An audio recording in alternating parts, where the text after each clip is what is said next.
Yo, what up, street talk, street gods, street vlogs, or Kim in the house, right? Some thoughts. How to attract more attention to yourself. So, this is a funny hilarity of modern day life, right?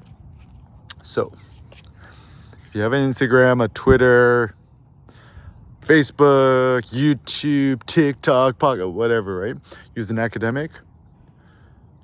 You live in a modern day society. You want to attract attention to yourself. Yet, it is considered unvirtuous to attract too much attention to yourself, or it's considered bad to be a quote attention whore, etc. But so maybe the question is, you want to attract the correct or the right type of attention to yourself. So, for example, the reason why I would never actually real life want to own a Lamborghini is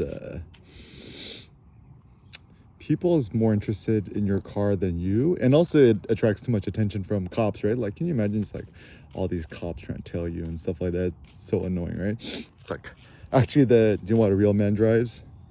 Murdered out Prius Prime. Murdered out Hyundai Sonata. Real men drive Hyundai Sonatas, right? Genesis thoughts. Oh, Hyundai/Genesis. You want to shoot me an email? I got some ideas for you. Eric@erickim.com. Called Genesis thoughts. Anyways, I actually think the G90 is the new Rolls Royce killer.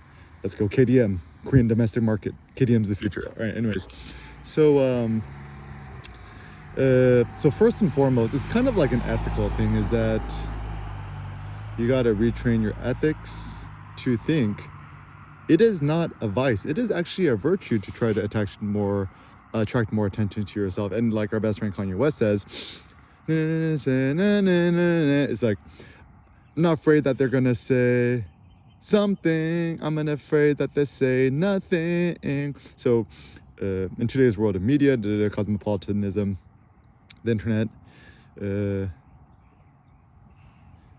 only cardinal sin you could do is being boring and / not attracting attention to yourself.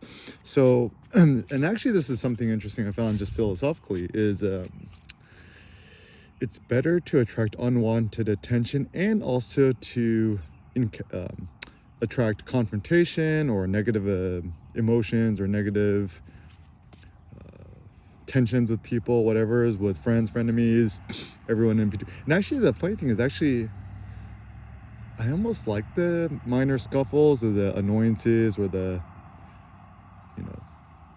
salty looks or the uncertain social relationships I have with dudes at the gym, because it actually keeps you on your guard. And actually, the reason why I think it's good to go to the gym is, a lot of guys intimidated to go to the gym. Actually, you should be intimidated because the gym is like the modern day warfare, the modern day arena, coliseum, battleground. It's the closest kind of pseudo public thing we got to some sort of like military like thing, I guess, right? But the funny thing with weightlifting is that everyone's trying to flex on how much you're stronger than each other, right? But then no one's doing one-to-one hand combat, so it's kind of not the same thing. But anyways, it's a good thing that you're just trying to become more manly. Go to the gym, it's a good idea. And actually, so gym intimidation is a real thing, and I think then the goal is everyone wants to become the most dominant. Good morning. Everyone wants to become the most dominant goat at the gym, right? So for example, some practical thoughts. If you use a dude, you live somewhere nice and warm, just take your shirt off. Going topless is a good idea. Also, like, if you use a dude, right? Ironically, this is what I've discovered about manliness is in order to become more quote manly, you actually gotta allow yourself to become more quote feminine, which is like, so for example, I go to the gym, right? Like, I had the thought, right? It's like you go to a gym, right? You see all these girls wearing like super tight shorts, showing off their booty, right? And I'm just like, how come all dudes wear shorts? I've never seen no dudes wearing compression leggings, compression tights, half tights, bike shorts, whatever they call them. Someone's like, I was curious, so I did some research when the Ruru Remen website. Got some half tights and some full tights, whatever. First, I used to do the tights with the shorts on top because you want to show off your crotch bulge, right? You want to show your balls or your wee wee, right?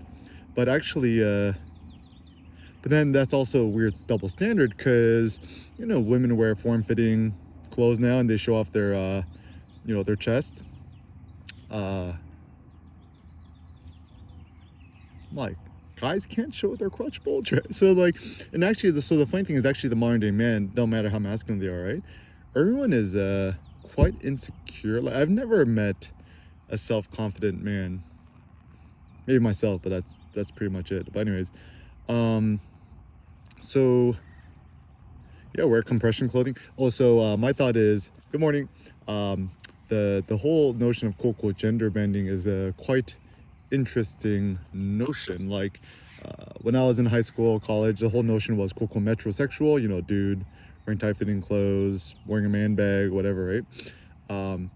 Now, like, you have all these ladies wearing Lululemon, right? Just want guys do the same, right? Like, I almost like the idea that in order to become more masculine, you actually become more quote unquote feminine. So once again, another thing I do is I have a compression tank top, and I just roll up the top to show off my belly, crop top. Like, dudes not allowed to show off their bellies? I'm like, what? I'm like the only dude, and then people look at me and say, what, is this guy gay or something? And it's like, no. Right? So and also the weird thing, the reason a lot of weightlifters, powerlifters, they don't do yoga today, consider like quote unquote feminine, and they're afraid of, this is actually the thing that's so funny about guys. Everyone's so afraid about looking quote unquote gay, or like there's this kind of strange still homophobia thing in America where, like in the gym, right? Everyone always covers up. No one showers naked and walks out naked. Whereas in Korea, Japan, like Asia, it's like such a normal, like nobody cares about looking at your wee wee, right? And so like guys are always so insecure and self-conscious. They're just like, oh, everyone look at me, right? So then I did an experiment. I just I went to the gym, took a shower, and then after taking a shower, I just walked around the locker room just totally naked with my wee wee sticking out. And yeah, like dudes were shocked, but kind of keep to themselves. So I just have to go more naked and more often. And I think in order to attract more attention or attention yourself, I mean, just simple things like use your own website, blog, YouTube, podcast, whatever. I'm starting to think it's like 99.99% of attention should really be on your own website, your own platform, your own blog, your own email newsletter, rather than foreign places. I mean, the reason I still like YouTube is I record these videos and I still upload to my blog, my website, my video press, but then YouTube does a pretty good job of storing it and indexing it, I suppose, forever. And sometimes like I'm just trying to like find the old stuff, and I like just can't find it on my website or my blog. It's just like, oh cool, I just use Google. I just Google Air Kim Air Kim white manliness, Air Kim testosterone, anything, and I can find it. So Google's gonna be around for a minute. And yeah, and also I think with your philosophy opinions, right? Ironically, this is what I think. Ironically enough, when you try to attract attention to yourself, you ain't finna get it. But if you're just honest, critical, and say what's really, really on your mind without filtering yourself, you're going to ruffle some feathers, yet it's going to be good because it's going to attract the right attention to you. And everyone's always like, it's like, how dare you say this? And it's like, it's a free world, and like if you don't like it, you can unsubscribe. Like, you're getting this for free. This is actually the funny thing, is that like people on the internet have this strange entitlement thing. They're like, how dare you say X, Y, and Z? I'm gonna unsubscribe. I'm like, dude, if you don't like it, go ahead, unsubscribe. I ain't forcing you. Like, I ain't like putting you in the chokehold and saying just like you must stay with me forever. And actually, one of the things I've actually found that's interesting about success is when more people start to unsubscribe to you, it actually might be a sign that you're doing a good thing, in so far much as what you're doing is interesting or ruffling some feathers. And so maybe my thought is it's more like shedding, like a ikebana, or like a tree shedding its old leaves.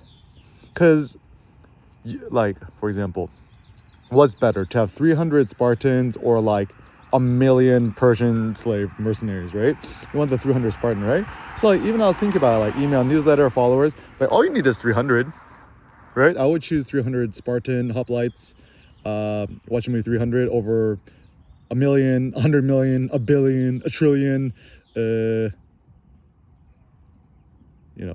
Persian mercenaries, right? And also the funny thing too, I was like Googling, even in terms of like, cool power in America or the world, I guess, whatever, right? All you need to know is like one or two really influential people, and that's like it. Like you don't. So like, what if one of the people who's following you is like, like Elon Musk or something, right? What if like Elon's like, can't wait till I get an email from Eric. It's like, I'm like, does Elon Musk read my email newsletter? He should. Subscribe to Eric Kim News. Just Google Eric Kim News. You finna get the turbo. Well, actually, I was actually thinking, I'm like, my new direction with my email newsletter or whatever, my blog. I'm almost gonna write it as if billionaires, people in the hundreds of M's, 10M, 50M, 100M, 1B, 100B, 1T, 100T is following me. So I'm just gonna not dilute it for the masses. Cause I was thinking about, it's like, if popularity wasn't indeed a good thing, McDonald's hamburgers and being 60% body fat would be a sign of success, whereas it's not, right? Like, what's the most successful car? Toyota Corolla. You want a Corolla? No. It's like, actually the new Corolla GR, I haven't test drove it yet. The new hot hatch looks super cool. I haven't driven it yet, but just driving the normal Corolla, I'm like, man, this car sucks. Like would you rather have, I don't even know, what would you have right now? It's like, I'm like kind of over Lambo. It's like, what's a new car?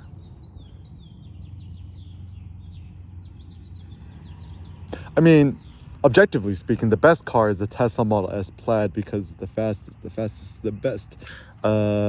Ideally, the best car would be like a Tesla Model S Plaid in ultra red, looks great, or just white because white is easy to clean. Doesn't matter. Either is fine. Don't get black because it's a nightmare to keep clean. People's like, oh, I'm gonna get murdered out, black. I'm like, okay, that's cool for your clothes and your aesthetic, but not for your car because you finna be, it's like, do you like washing your car 3 times a day if you live in SoCal? Nah, not about that life, right? Now, what's a new flex? Yeah, like matte pink Genesis G90. That'd be my ride. Matte pink Genesis G90 with neon green fluorescent Tonka rims. That'd be my car. Or like what I want, Rolls Royce, the new electric one, the Spectra, matte pink, Verbier pink, whatever they call it, or get a new VinFast. Just get a VinFast, just to be different, right? So, anyways, yeah, I think just like the best way to attract attention to yourself is assume like there's 3 like-minded people out there, just kind of who thinks kind of like you, and what people really want is they want just some sort of like deeper criticality behind things. They want deeper insight, deeper wisdom. Allow yourself to be a full stack individual, which means you don't just talk about small category X, Y, Z. Just talk about everything, right? Like even like like for example, like some of my best friends, like Don Dillon, Jose Mendez, just into photography, street photography, traveling, right? But they also, like me, like into cars, right? Like into racing, like into like cool watches, stuff like that. Also like homeboys like Preston Chang, right? He came to my workshop recently. Also into like computer modding and gaming and philosophy and writing and poetry. So there's essentially allowing yourself to be a multifaceted individual could actually be a good thing, because when you just put yourself into just kind of like a small, like even my friend Anton, right? Like he's just like, because like he's also into like running and fitness and stuff like that. So like, and then like, at this point, like everyone's kind of into some sort of weightlifting, fitness, running, workout, exercise, yoga, whatever have you. So allowing yourself to be a full faceted individual is a good idea. And it looks like allowing yourself to have unorthodox thoughts, not being unorthodox for the sake of being unorthodox, just do what feels like interesting to you, not boring, curious about. And it's the only life you got. Don't settle for the boring and basic.